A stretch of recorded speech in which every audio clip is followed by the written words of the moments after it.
아침 이슬. 흔적도 없이 사라지고 없네. 그 누가 이 세상 끝까지 살아 있으리. 모든 것은 덧없이 사라진다는 것. 모든 것은 부단히 흐르고 있다는 것. 그 하나만 기억하라. 우리는 아침 이슬과 같다. 태양이 떠오르면 우리는 사라질 것이다. 그 일이 일어나기 전에 한 가지. 그대 내면의 가장 깊은 핵심을 자각하라. 사라지는 이슬방울 속에 결코 나지 않고 죽지 않는 어떤 것이 있기 때문이다. 이 유동적인 세계 속에 절대 불변하는 것이 있다. 덧없을지라도 우리는 내일의 목숨을 기원한다. 이것은 어제 지나가 버린 우리 마음의 습관. 그대는 내일을 위해 무엇을 기원하는가?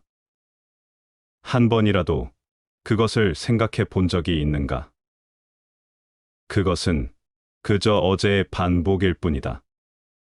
아마도 조금 더 꾸며지고, 조금 더 치장되고, 조금 더 세련되고, 조금 더 장식된 것일 테지만, 그러니 내일을 위해 무엇을 기원하고 있는가?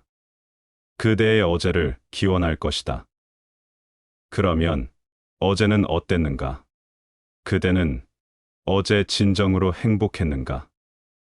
상투적인 버릇으로 우리는 과거가 미래에도 다시 반복되기를 기도하고 기원하고 있는 것이다. 이 일체를 그만둬라. 과거가 그대 마음속에서 사라지도록 놔둬라. 그리고 다시는 그것을 기원하지 말아라. 거기에서 아무 기대도 하지 말고 순간에 살아라. 그럴 때 커다란 축복이 있다. 기대 없이 순간을 살 때 무한한 축복이 일어난다. 하지만 성취하길 바라며 이슬방울 속에 어떤 기대를 기원할 때는 오직 좌절만 있을 뿐 아무것도 안 일어난다. 축복스러운 사람은 기대 없이 사는 자, 단순하게 사는 자, 일은 이렇게 돼야만 한다고 기원하지 않는 자이다. 무슨 일이 일어나건 완전히 깨어서 사는 법을 아는 자이다. 그는 삶 속에서도 깨어 있고, 죽음 속에서도 깨어 있다. 행복 속에서도 깨어 있고, 불행 속에서도 깨어 있다. 성공 속에서도 깨어 있고, 실패 속에서도 깨어 있다. 그는 비밀 열쇠를 지니고 있다. 그 비밀의 열쇠는 각성이다. 이제 그는 그 외에 아무것도 바라지 않는다. 그는 모든 상황을 축복으로 변형시키는 예술을 안다. 그 각성의 영광은 지옥조차 천국으로 변형시킨다. 상심하지 말라. 진리의 길은 다만 있는 그대로이다. 둘도 아니고 셋도 아닌. 이것은 이큐의 마지막 경문이다. 그것은 궁극의 근원적인 성명이다. 삶이 길이다. 삶 그대로. 그것을 바꾸려고 수고하지 말아라. 내세를 구하지 말아라. 낙원을 구하지 말아라. 삶은 있어야 할 그대로 있는 것이다. 그것을 놓친다면 그대가 깊이 잠들어 있다는 걸 보여줄 뿐이다. 그게 전부다. 깨어 있어라. 모든 것은 있어야 할 그대로이다. 그대는 성자가 될 필요가 없다. 그대는 오로지 깨어 있기만 하면 된다. 거기엔 죄인도 없고 성자도 없다. 오직 잠들어 있는 사람과 깨어 있는 사람만 있을 뿐이다. 사람들의 차이는 이것이다. 어떤 사람은 잠들어 있고 어떤 사람은 깨어 있다는 것. 그것이 붓다와 그대의 유일한 차이다. 별로 많은 차이가 없다. 그대는 바로 한 사람의 붓다이다. 다만 아직 눈 뜨지 않았을 뿐이다. 그대는 아직도 마음이 그대의 주인이도록 허락하고 있다. 그대는 각성을 위해 탐구하지 않았다. 그대는 깨어 있으려고 스스로를 흔들지 않았다. 그대가 바보거나 죄인이라고 근심하지 말아라. 어리석음과 지혜, 환영과 깨달음, 구원과 저주, 그 근본은 하나이다. 실체에는 오직 하나의 세계만 있다.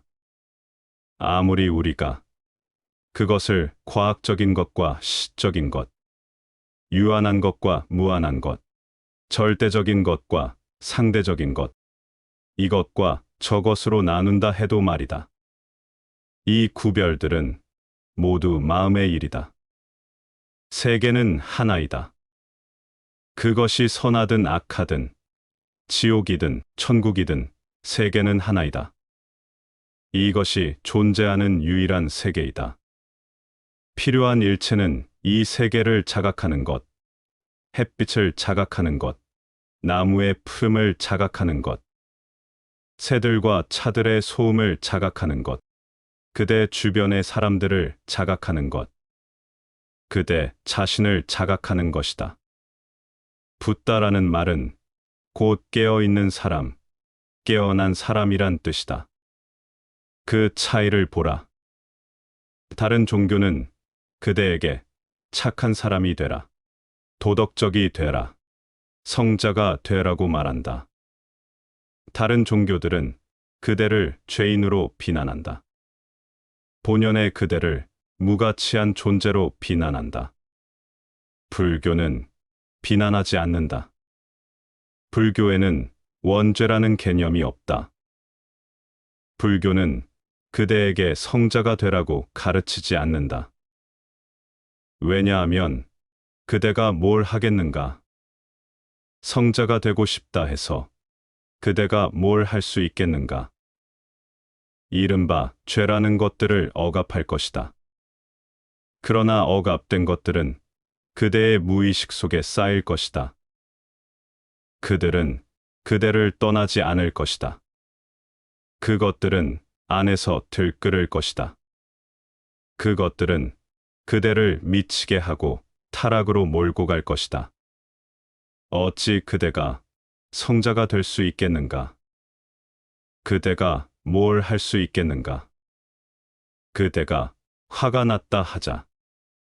성자가 되기 위해 어떻게 할 것인가? 화를 억누른다. 성욕이 일어난다 하자. 어떻게 하겠는가? 성욕을 억누른다.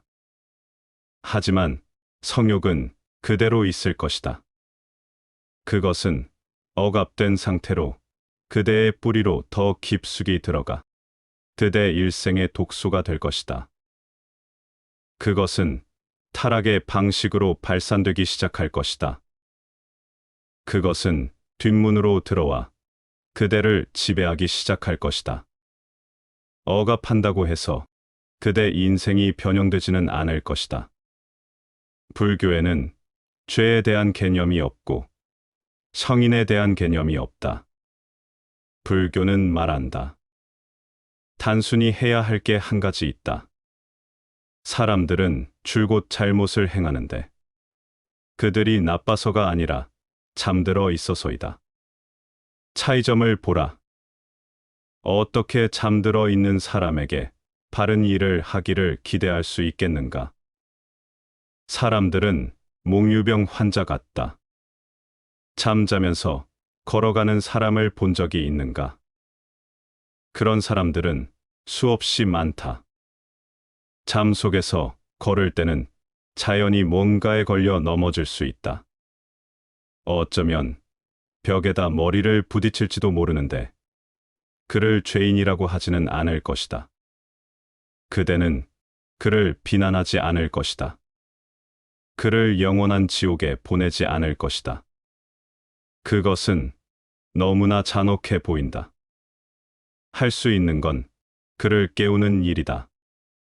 그러면 그 깨어 있음이 모든 것을 변화시킬 것이다. 불교는 말한다. 거기 유일한 죄가 있는데, 만일 그것을 죄라고 부르고 싶다면, 그것은 잠, 즉 무자각이다.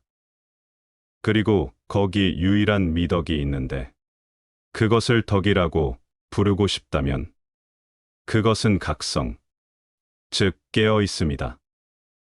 불교는 대단히 과학적인 종교이고 철두철미하게 심리학적인 종교이다. 지금까지 있어 왔던 가장 위대한 심리학적인 통찰이다.